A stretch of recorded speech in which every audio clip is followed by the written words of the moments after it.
Picture this: a smoky cinema in 1963, the heavy scent of tobacco clinging to worn velvet seats. A working-class couple sit shoulder to shoulder, eyes fixed on the screen. This sporting life flickers to life. Not glamorous, not polished, but raw.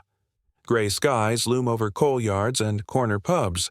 This wasn't fantasy. It was them. Their lives, their streets, their struggles, finally up there in black and white. This was a turning point. British cinema had begun peeling back the curtain on real life, capturing a country shifting beneath its feet. The accents were northern. The homes were cramped.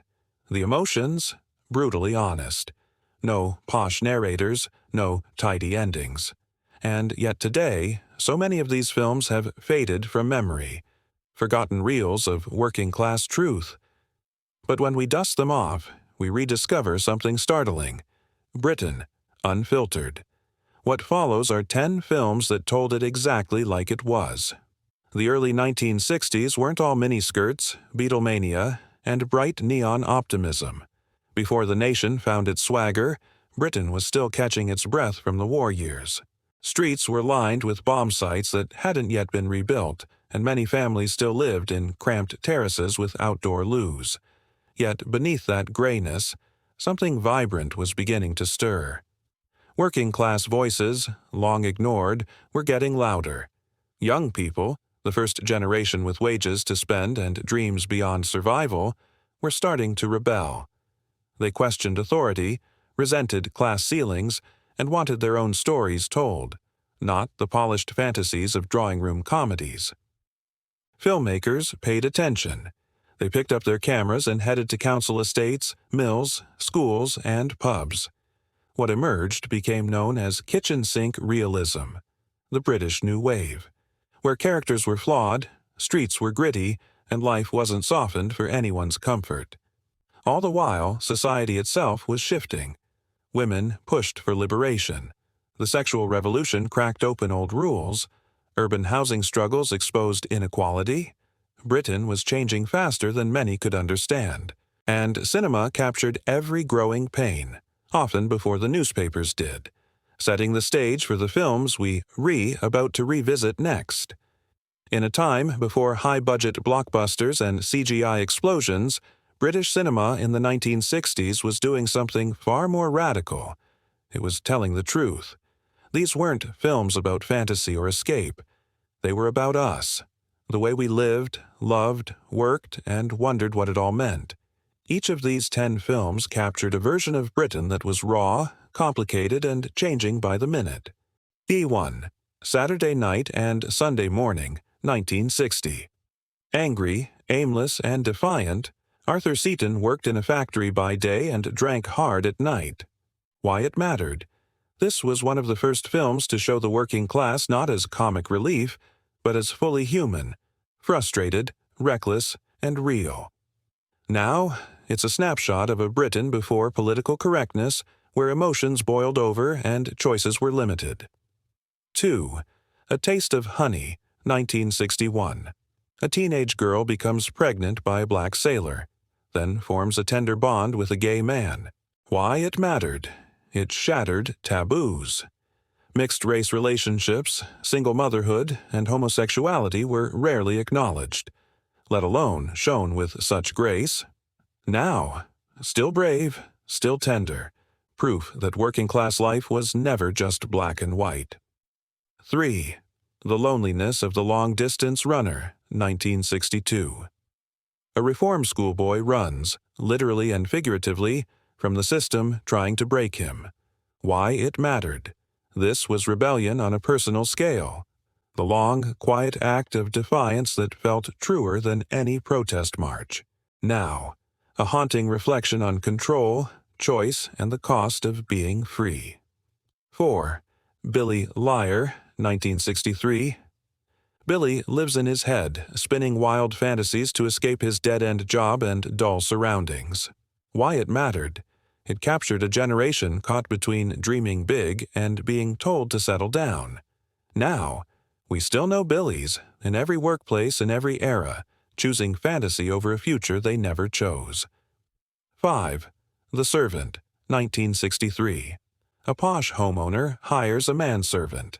But soon, the power dynamic shifts in dark and unsettling ways. Why it mattered.